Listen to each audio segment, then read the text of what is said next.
Chapter 2, Ready or Not. A few weeks later, it's the morning of your implantation appointment. Sorry I'm late. I couldn't get a ride. You arrive at the exam room, but to your surprise, the room is empty except for you came at just the right time.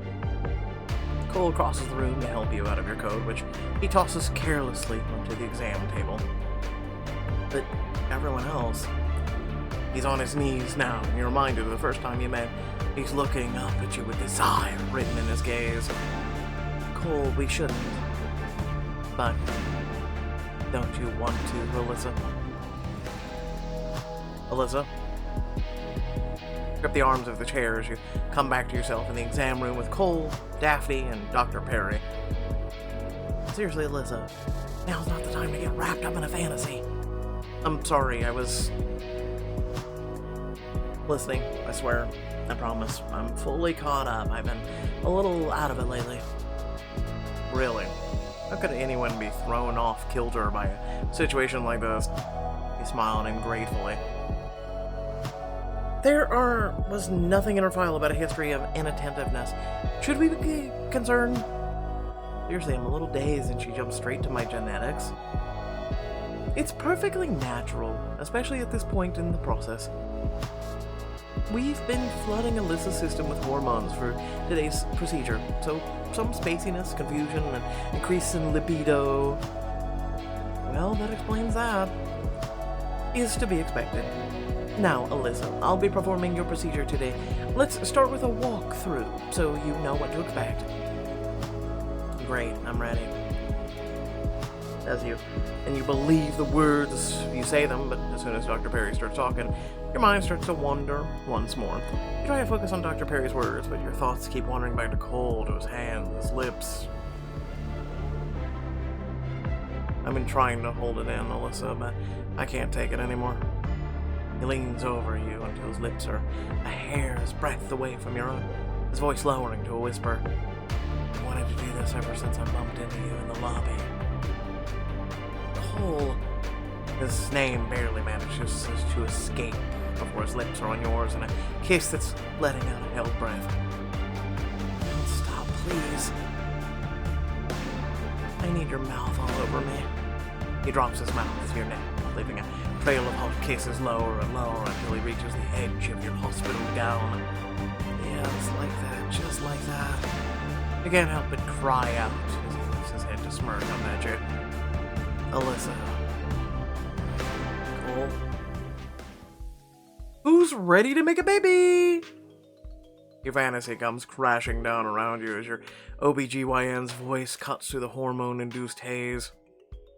Are we sure this is a good idea? She's clearly distracted. In fact, maybe we've rushed this whole thing. Why don't we ask her if you're concerned? Alyssa, are you sure you're up to this?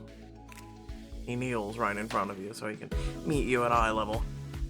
In that one look, you know what he's really asking, and he'll stop things if it's not what you want, even if it's what he wants most of all. I'm ready. Let's, make you two a baby. Wonderful. Now, I'll have to ask everyone else to give us some privacy. Unless you'd like some company, I can stay if you want. That would be nice. I don't think I want to do this alone. As long as you don't think I'm staying. I'm 5 minutes late for my next pictogram post anyway. Wow. Well, better get to that pictogram. Daphne excuses herself. The bed is cold as you settle yourself on it. But before you can get too comfortable, there's Cole at your side. Dr. Perry gets settled at the foot of your bed. Your breath starts to quicken, but then Cole slides his hand in yours, warm and reassuring. You get more and more tense as the seconds tick by, until you realize you've got Cole's hand in a death grip. Sorry, I don't apologize. He says it so quickly, so surely, you could almost want to apologize again. He holds your hand even tighter, bringing your joined hands to his lips. I will never be able to thank you for this. Never let go, if that's what it takes.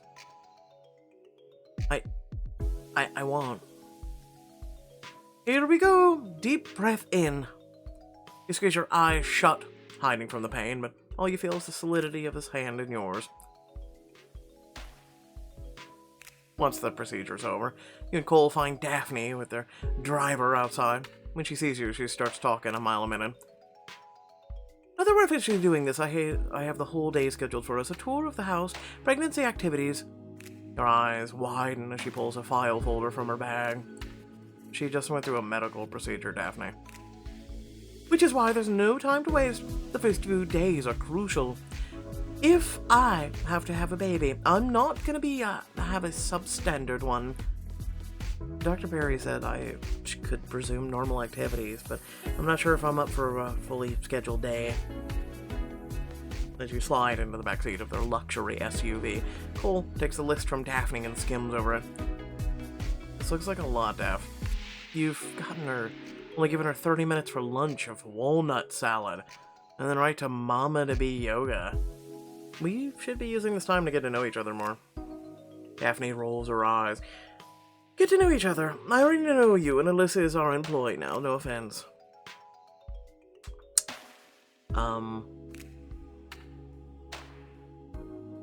Offense. No, there's offense. Daphne just bowls forward as though you hadn't even spoken. Besides, there's downtime. See, there, between 7:15 and 8:45. You snatch the binder from Cole's hands and flip through the flagged time. You mean the time you designated for whale sounds for embryo's mindfulness meditation? He'll feel right at home. What if he was impregnated in you? Like, I don't understand.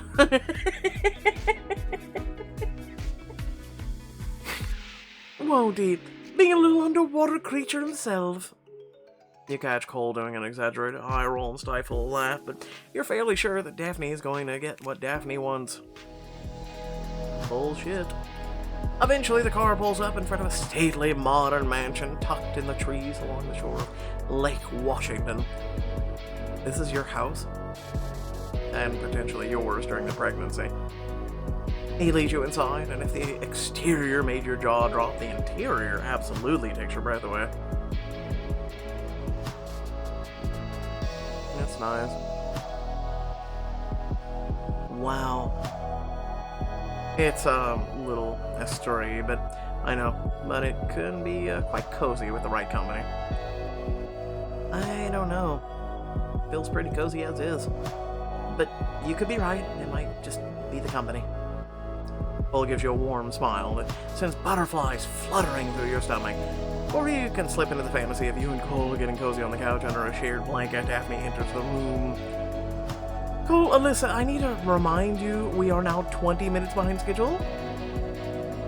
Daphne leads you through a wide archway and into a huge 12-stock kitchen where another woman waits with a smile.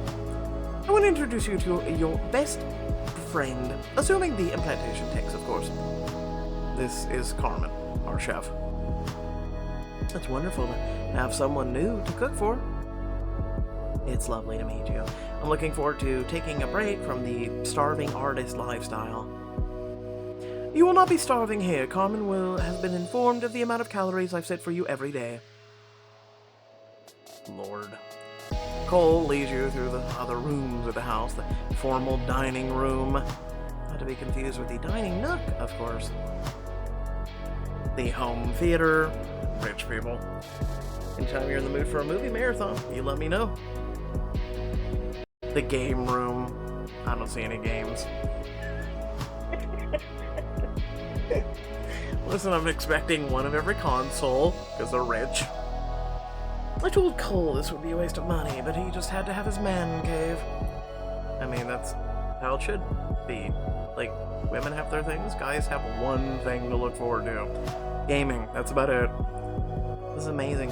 Up in Genoa, Demi and I used to spend hours at the arcade after school. You'll have to show off your skills sometime. Yeah, except I like these ping pong and cards. After what feels like an hour, you stop in an exaggeratedly decorated bedroom on the top floor, complete with its own sitting area. This is the room Daphne set up for you.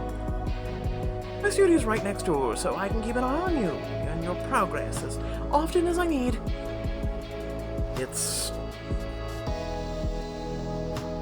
Like a resort hotel room? I bet these sheets are the softest I've ever felt in my life. But nothing. I don't want to be ungrateful. It's just a bit over the top is all. Well, of course it is. You'll be here for 9 months, and I plan on making sure you don't screw this up. Wow. That's so nice of you, Daphne. It's only... Oops, hold that thought. It's the director of Paris Fashion Week. She sweeps out of the room, taking in very fast, very fluent French. I thought she cleared her day for this. Her job is very demanding, but I'm sure she's seriously looking forward to going through this with you. My original plan was for you to just have the room my little sister designed. Daphne thought this would be better. When I read your profile, I couldn't help feeling like you and my sister would get along. You're on the same creative wavelength. Could I say it? If you like. Now this I like. Yeah, I like this one better. Except, oh god, it's so bright. The room in question is the size of your entire apartment. Decorated in cozy blues, creams. It even has its own view of beautiful gardens. Wow. Judging by the look on your face, I'm guessing you like it. He really did read my profile. Not only that, he paid attention. It's perfect. I love it. This would be the perfect little haven for the next 9 months. You said your sister designed it? She used to stay over often, so I wanted her to have her own little space. It would be nice knowing it got some use again. I should warn you that my personal studio is right next door, so you might hear some music every now and then. I'll do my best to not work too late. I always have music on in the background at home, so that actually sounds perfect. You imagine wandering from this room late at night to get water, passing the open door of a studio's deft fingers caressing the neck of a guitar. Say the word and I'll tell Daphne you're staying here instead. Cole grins unabashedly, relief washing over his features.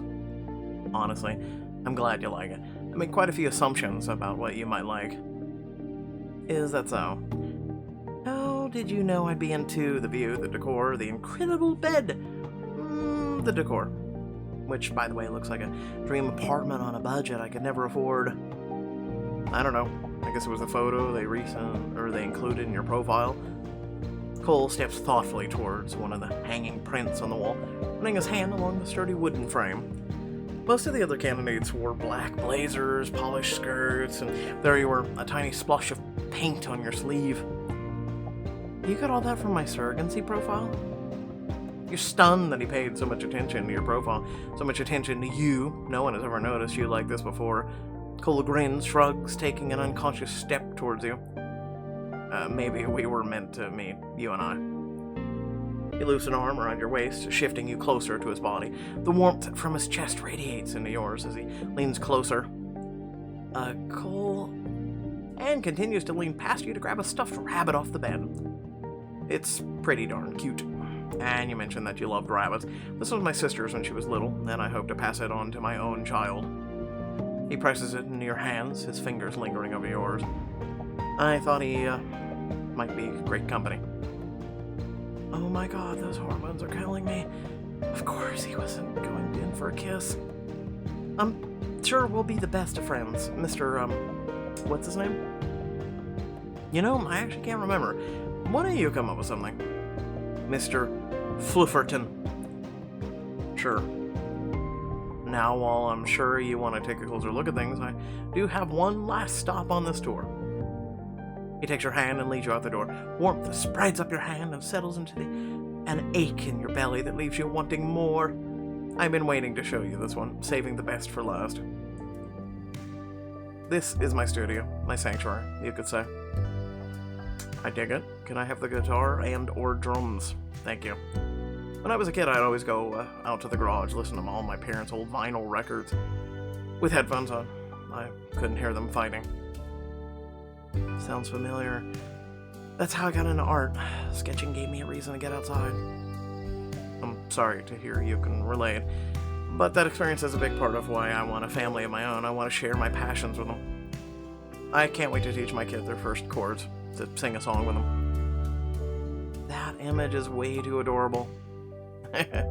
About as adorable as you, helping a little hand hold a paintbrush. Cole takes an acoustic guitar from its stand and sits down to tune it. Will you play me? Really? He reacts like no one has ever taken an interest before. It's kind of heartbreaking. You inch your stool closer. Yeah. Play for me, Cole. As he strums the first chords, you immediately enthrall as if every strum of the guitar strums your heartstrings too. Oh no. Fine. Let me find the beat. You're all I want, you're all I need, you're everything to me. When he starts singing, it's like a spell falls over you both. You're drawn into your own little world, just the two of you. He continues singing about lost love, hearts on sleeves until the last chord. As the final notes fade away, his eyes meet yours. That was incredible. I can't believe how good you are. Come here. It's surprisingly easy, I'll teach you the chords. Okay. You squeeze in next to him and he wraps an arm around your shoulders, guiding your hand to the strings. So for the G chord, you put your fingers... He takes your other hand, drawing them up the neck of the guitar slowly and purposefully. And then you strum like this. He intertwines your fingers, bringing your hand down to strike the chord. Your pulse races, beating against your eardrums, matching in time to the thrumming and tense between your legs. Alyssa, you shouldn't. Yet you find yourself leaning into him, your head arching back into the crook of his neck. Alyssa, his breath whispers across the skin of your throat. Your name on his lips is pure temptation. And he doesn't release his hold on you as he sets the guitar aside. We shouldn't... Right. Man, instead of pulling away, he gets closer, his lips gliding up your throat in the faintest whisper. Heart racing, you turn your head towards his. It wouldn't take much for your lips to touch. It could even be an accident, we're so close. A diamond choice for literally going for the kiss. I get it. Some women get pregnant and they get, oh, woo, I need it now, I need it. And then some women don't, but... Okay, whatever. When your lips touch, it's like a fire is lit inside you, burning away any hesitation or guilt. I'll wrap my arms around him. Slide your hands over his shoulders, wrap your arms around his neck, daring the universe to try and pull you apart. He breaks the kiss for a moment, just long enough to trace the curve of your cheek with his fingertip. God, you're beautiful. You press your lips to his, desperate for more. You open up to him, deepening the kiss. His tongue tangles with yours as you explore each other's mouths and learn each other's tastes. Cole, you've been driving me crazy since we met. You're always invading my thoughts, giving me ideas. What kind of ideas? Oh, he's just going for this, dude. You pushing everything off the desk during the interview and taking me right there. He growls with approval, and the sound thrums in your bones. You can feel yourself getting lost in the kiss. You can't think, can't breathe. You know this is a bad idea, but you can't remember why. Cole's hands move up your body, tracing the curves. It's as if he's trying to memorize the shape of you. But it isn't enough. You crave the sensation of skin against skin. He pulls you into his lap, his grip so strong it chases away your breath.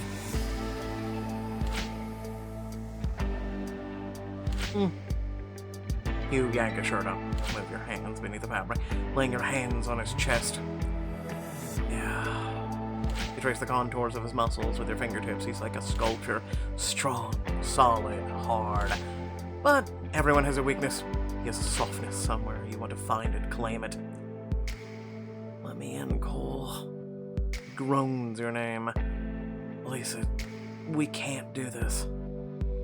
I know. You hear the truth in his words, but they battle with the aching desire within you. If this is all I get, I better make it worth my while. I should grind into him, kiss him again. Your lips meet again. The wrongness of it is drowned out entirely by the smell and feel of him. So tell me to stop. That's the problem. I don't want you to. The kissing grows more intense, more desperate, more everything. A hot pulse of need builds between your bodies. What is this? It's like I can't get enough of you. I know how you feel. But despite every cell of your body screaming out for him, you force yourself to stop. You wrench yourself out of his grasp, back up a few paces as the weight of the situation starts to settle in. I'm sorry, with the hormone injections, everything's all out of control, and I'm sorry, I got wrapped up in the... You both go silent as the telltale sounds of Daphne's stilettos come clacking down the hall. All that matters is this can never happen again. Never. Till next chapter. You know it's true. The studio door swings open and Daphne strides in without a hint of suspicion on her face. Please tell me you weren't just slacking off and you actually finished the tour. Of course, honey. This was our last stop. Good. Cole, come. We've got some logistics to go over for the Gucci launch party next week. For a moment, Cole looks torn, but then he gives you one last apologetic glance before leaving you alone. It was one little slip-up. I can keep myself under control. How hard could it be? You run your fingers over your lips, heart still racing, and try to will yourself to believe it's true. Really? That's gonna be one of those, isn't it? Short, sweet, to the point. Have a little drama. Us taking, someone's boyfriend or, well, at this point, husband away from them. Things like that, of course. Without further ado, thanks for watching. Please remember to like, share, and subscribe. Head down in the description. Plenty of ways to check out things and also support. Let me know your thoughts in the comment section. What do you think so far about this?